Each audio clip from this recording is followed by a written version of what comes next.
Dans la représentation collective, le désir d'enfant concrétise la pérennité d'une histoire d'amour et marque une nouvelle étape dans la vie d'un couple. La naissance de l'enfant vient secouer les habitudes du couple et leur confère des responsabilités plus importantes. Si souvent, les hommes ont peur de franchir le pas, il arrive que certains partenaires soient enthousiastes à l'idée d'accueillir un enfant. Seulement, pour diverses raisons, les tentatives pour que la femme tombe enceinte peuvent se révéler infructueuses. Découvrez l'histoire de ce couple qui a pu devenir parent d'un petit garçon après que le père ait cessé de consommer du pain, d'après le média The Sun. Ils attendent un bébé après plusieurs tentatives de concevoir respectivement âgés de 55 et 41 ans, Stephen et Rachel Greenwood ont été ravis d'apprendre qu'ils attendaient un bébé. Pendant près de 21 ans, les partenaires essaient de concevoir un bébé, mais en vain. Les médecins ont expliqué à Rachel qu'il était peu probable qu'elle puisse enfanter, même si elle décidait d'avoir recours à une FIV. Et pour cause, la femme souffrait du syndrome des ovaires polykystiques, une condition qui engendre des problèmes de fertilité. Son partenaire, Stephen, avait eu une torsion testiculaire à l'adolescence, ce qui a eu également des répercussions sur sa fertilité. En effet, l'homme ne produisait qu'une faible quantité de spermatozoïdes et avait peu de chances de devenir papa. Malgré leur immense désir d'agrandir leur petite famille, Stephen et Rachel ont fini par abandonner l'espoir d'accueillir un enfant. Mais lorsque l'homme a appris qu'il souffrait d'une infection à levure, une complication de son diabète de type 2, il a décidé de ne plus consommer de pain.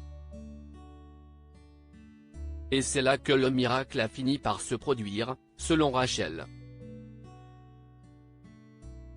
5 mois après avoir définitivement arrêté de consommer du pain et des aliments contenant de la levure, Rachel est enfin tombée enceinte, pour le plus grand bonheur de son conjoint. La femme, qui s'est rendue à l'hôpital pour des douleurs abdominales, a appris qu'elle attendait un bébé. Lorsqu'elle l'a annoncé à son mari au téléphone, ce dernier ne pouvait pas le croire. Très ému, l'homme a pleuré de joie en attendant de pouvoir prendre sa partenaire dans les bras pour lui témoigner tout son amour.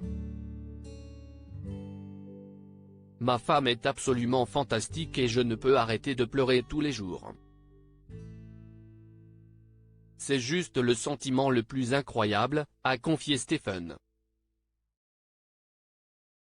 À 41 ans, Rachel, qui souffrait du syndrome des ovaires polykystiques, a pu donner naissance à un adorable bébé en bonne santé.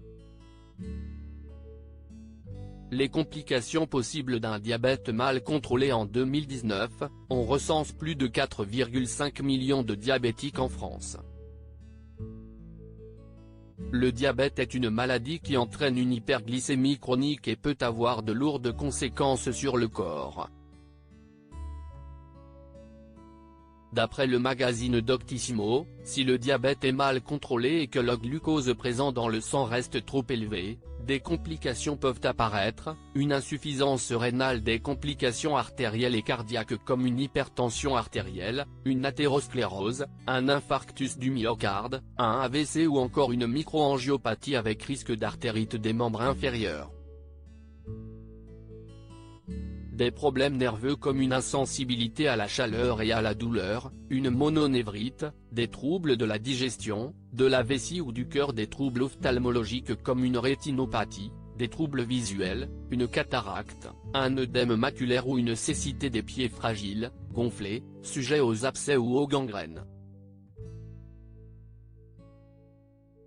Des infections cutanées, buccales ou gynécologiques, des problèmes dentaires tels qu'une mycose, un ulcère buccal, une parodontite ou des lésions touchant la gencive, des troubles érectiles, des infections urinaires ou encore des mycoses vaginales chez les femmes.